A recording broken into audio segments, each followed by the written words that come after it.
दोस्तों, बिहार एसटीईटी 2019 जिसकी बहाली सेवेंथ फेज़ के तहत होनी है, लेकिन इस बहाली में सेवेंथ फेज़ में आखिर बहाली होगी किसकी? जब मैं ये कहता हूँ कि बहाली किसकी, तो मेरा तात्पर्य उन दो गुटों से है जो बटे हुए हैं मेरिट और नॉट इन मेरिट में। आज के डेट में सबसे बड़ा सवाल यही है कि बहाली मेरिट की होगी या बहाली नॉट इन मेरिट की होगी। अगर आप किसी नॉट इन मेरिट यूट्यूबर से पूछेंगे तो वो सीधे तौर पे दावे के साथ यही कहेंगे कि नॉट इन मेरिट की बहाली होगी, और अगर आप किसी मेरिट के यूट्यूबर से पूछेंगे तो वो यही कहेंगे कि बहाली मेरिट की होगी। लेकिन मैं आपको सिर्फ और सिर्फ सच्चाई बताने जा रहा हूँ। सच्चाई को सुनिए, समझिए और आप खुद डिसाइड कीजिए कि एसटीईटी 19 में 7वें चरण में बहाली आखिर किसकी होगी। क्योंकि ऐसे बहुत सारे लोग हैं जो ये दावा कर रहे हैं पिछले कुछ दिनों से, सचिवालय के सूत्रों के हिसाब से कह रहे हैं। पता नहीं इनका सूत्र कैसे निकल के आता है। जो चीज़ें सचिवालय में होती नहीं है वो इन्हें सूत्रों से चल जाता है पता। ऐसा प्रतीत होता है कभी कभी कि हमारे जो शिक्षा मंत्री है या फिर शिक्षा मंत्री के जो अधिकारी है वो इनसे पूछ कर ही कोई काम करते हैं। क्योंकि कुछ यूट्यूबर हैं जो इतने दावे से शिक्षा विभाग की बातों को रखते हैं अपने चैनल पे, ऐसे प्रतीत होता है कि यही हर फैसला वहाँ पे लेकर के आते हैं और यूट्यूब पे इन्फॉर्मेशन डिस्ट्रीब्यूट करते हैं। खैर, आइए अब जानने की कोशिश करते हैं कि बहाली आखिर किसकी होगी। तो एक बात इसमें ब्रह्म सत्य है कि मौका सबको मिलने जा रहा है। जी हाँ, किसी को अगर लगे कि मैं गलत बोल रहा हूँ, बहुत सारे ऐसे मेरिट वाले होंगे जो मेरी बातों से सहमति नहीं रखेंगे, लेकिन एक बात सच्चाई है कि इस बहाली में जो मौका है 80,402 लोग, इन सभी को मौका मिलेगा। इनका मौका छीनने का जो पावर है वो सिर्फ़ और सिर्फ पटना हाई कोर्ट के पास है, और पटना हाई कोर्ट में केस का क्या कंडीशन है ये बताने की आवश्यकता मुझे नहीं है। क्योंकि अभी तक बॉल सरकार के पाले में है और सरकार का क्लियर कट इंटेंशन है कि हमें मौका सबको देना है। लेकिन एक बात समझना चाहिए कि मौका का मतलब बहाली, मौका का मतलब नियोजन या नियुक्ति नहीं है। मौका का मतलब सिर्फ और सिर्फ ये है कि आपको अप्लाई करने का मौका मिलेगा, लेकिन कंडीशन अप्लाइड है कि नियोजन या नियुक्ति किसकी होगी ये आगे हम लोग समझते हैं। मैं जो भी बातें कहने जा रहा हूँ इसमें कुछ भी अतिशयोक्ति नहीं है, कोई सूत्र नहीं है, कोई हवाला नहीं है। सिर्फ और सिर्फ जो फैक्ट्स है, जो तथ्य है, वो मैं आपके सामने रख रहा हूँ। आप लोग खुद डिसाइड कीजिए कि आगे क्या हो सकता है, आपके लिए क्या संभावनाएं बन रही है और क्या नहीं बन रही हैं। किसी के बहकावे में ना आए, किसी के बताने पे आप ना जाएं, क्योंकि लोगों ने आपदा में अवसर खोज लिया है। बहुत सारे यूट्यूबर को मैंने देखा है, वो नॉट इन मेरिट के हों या मेरिट के हों, अपना धंधा चलाने के लिए, अपना चैनल चलाने के लिए कभी मेरिट का पक्ष रखते हैं, कभी नॉट इन मेरिट का पक्ष रखते हैं, कभी दोनों को सपोर्ट करते हैं। समझ में ये नहीं आता है कि उन्हें क्या सही लगता है और क्या गलत लगता है। ऐसा इसीलिए है क्योंकि उन्हें खुद समझ नहीं आता है कि आखिर सही क्या है और गलत क्या है। तो बड़ा प्रश्न ये है कि बहाली किसकी होगी। देखिए, बहाली किसकी होगी ये डिपेंड करता है कि बहाली कैसे होगी। अगर जो शिक्षक नियोजन का नियमावली 2020 है उसके आधार पर सरकार अगर बहाली करवाती है तो वो बहाली होगी एकेडमिक मार्क्स के आधार पे। अगर बहाली एकेडमिक मार्क्स के आधार पे हुआ तो जिनका एकेडमिक स्कोर अधिक होगा बहाली उनकी हो जाएगी।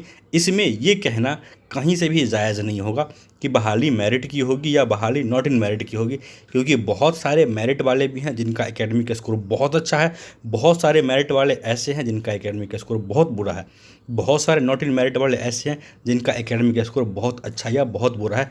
फिर क्लियर कट कैटेगराइज करना यहाँ पे नहीं हो पाएगा संभव कि बहाली किनकी हो रही है किनकी नहीं हो रही। सिर्फ उन्हीं की बहाली हो पाएगी जिनका एकेडमिक मार्क्स ज़्यादा होगा। लेकिन यहाँ पे एक बात समझने वाली है कि एकेडमिक मार्क्स पे बहाली होने का चांसेस कितना है। एकेडमिक मार्क्स से बहाली होने का चांस उतना ही है कि अगर जो 2020 का नियमावली है उसके आधार पे बहाली हो। लेकिन 2020 के नियमावली में संशोधन होने की बात कई सोर्सेज से निकल के आ चुका है, कई बार निकल के आ चुका है कि इसमें संशोधन हो सकता है। तो संशोधन क्या होगा, किस तरह का होगा, इसका अनुमान आप लोग खुद लगा सकते हैं। इसमें कुछ भी कहने की आवश्यकता नहीं, इसके लिए किसी भी सूत्र या किसी भी सोर्स की आवश्यकता नहीं। आप देख सकते हैं कि जो फिजिकल टीचर का बहाली हो रहा है वो किस तरह से हो रहा है, प्रधानाध्यापक की बहाली बिहार में किस तरह से हो रही है। इसके अलावे अन्य राज्य में जो माध्यमिक उच्च माध्यमिक की बहाली हो रही है वो किस तरह से हो रही है। तो अगर सरकार को अपनी नियमावली में चेंज करना होगा, क्योंकि 2020 का नियमावली 2021 और 22 में अगर चेंज हो रहा है, इसका मतलब है कि बहुत जल्दबाजी में अगर चेंज किया जा रहा है तो कुछ चेंज ऐसा होगा जो सरकार के संज्ञान में आया होगा कि नहीं, ऐसा कुछ करने से जो हमें अच्छे शिक्षक मिल सकते हैं। इससे ज़्यादा मैं क्या कहूँ आप लोगों से, आप लोग खुद समझ सकते हैं कि अच्छे शिक्षक बिहार को किस आधार पर मिलेंगे, एकेडमिक मार्क्स के आधार पर मिलेंगे या फिर STET 19 के मार्क्स के आधार पर मिलेंगे। यहाँ मैं एक बात पूरी तरह से क्लियर कर दूँ कि मैं जो बातें कह रहा हूँ उसमें कोई सोर्स नहीं है, कोई सूत्र नहीं है। ये मैं अब अपना विश्लेषण आप लोग के सामने रख रहा हूँ कि ऐसा भी एक हो सकता है। तो ये दो तरह की पॉसिबिलिटी बन रही है कि आगे बहाली किस तरह से होगी। लेकिन एक बात मैं स्टार्टिंग से कहता रहा हूँ कि STET के मार्क्स पे बहाली होने की प्रबल संभावना बन रही है। क्यों मैं ऐसा क्यों कह रहा हूँ, इस बात को समझिए। क्योंकि बिहार सरकार शिक्षा विभाग अब चाह रही है कि हमें अच्छे शिक्षक चाहिए और अच्छे शिक्षक कॉम्पिटिटिव एग्जाम से ही मिल सकते हैं। अच्छे शिक्षक एकेडमिक मार्क्स के आधार पर नहीं मिल सकता है। आप लोग को पता होगा कि बिहार में ही नहीं पूरे भारत में एकेडमिक मार्क्स किस तरह से मिलता है, ख़ास करके तब जब से हमारे देश में और हमारे राज्य में प्राइवेट कॉलेज और प्राइवेट यूनिवर्सिटी का चलन बढ़ गया है। हर प्राइवेट कॉलेज यही चाहता है कि हमारे यहाँ के बच्चों को अच्छा से अच्छा मार्क्स मिले, और वो मार्क्स ऐसे ही दे दिया जाता है, उसमें बच्चे का क्वालिटी, बच्चे का नॉलेज कहीं से भी देखा नहीं जाता है। मेरी बातों को सुनने के बाद मेरिट वाले जितने भी अभ्यर्थी हैं, आपसे मैं यही कहूँगा कि आप लोग को हतोत्साहित होने की आवश्यकता नहीं है। आप लोग को मैं बस इतना ही कहूँगा कि सरकार आपके पक्ष में कुछ ना कुछ बड़ा फैसला लेगी ज़रूर, क्योंकि सरकार ने अगर इतना बड़ा एग्ज़ाम लिया है तो सरकार इतने बड़े एग्ज़ाम के महत्व को ख़राब नहीं करेगी। और आप लोग को पता होगा कि STET 19 का एग्ज़ाम एक बार पहले कैंसिल हो चुका है। अगर सरकार को एकेडमिक के आधार पे ही बहाली करनी होती तो एग्ज़ाम कैंसिल करने की आवश्यकता नहीं थी। वहाँ से भी बहुत सारे पात्र, अगर पात्रता ही बना के रखना था तो बहुत सारे पात्र वहाँ से सरकार को मिल रहे थे उसी एग्ज़ाम से, जिस एग्ज़ाम को सरकार ने कैंसिल किया।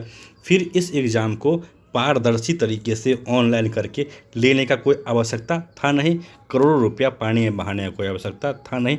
सरकार ने अगर इतना स्ट्रिक्ट और इतने अच्छे सिलेबस के साथ और इतने अच्छे लेवल के क्वेश्चन के साथ अगर एग्ज़ाम लिया है तो इसके पीछे सरकार कुछ ना कुछ करेगी ज़रूर। मैं आखिरी में बस एक ही लाइन कहूँगा, सरकार मेरिट का हाथ नहीं छोड़ेगी।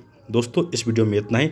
आप लोगों से निवेदन है, कृपया वीडियो को लाइक कीजिए, शेयर कीजिए, चैनल को सब्सक्राइब कीजिए, क्योंकि ऐसे लोग जो आपसे फर्जी न्यूज़ शेयर करते हैं, गलत इन्फॉर्मेशन देते हैं, उनके वीडियोज़ को आप लोग शेयर करते हैं, चैनल को सब्सक्राइब करते हैं। जहाँ से आपको सही इन्फॉर्मेशन मिलता है वहाँ लाइक शेयर सब्सक्राइब करना आप लोग भूल जाते हैं, इसलिए चैनल को सब्सक्राइब ज़रूर कीजिए। धन्यवाद।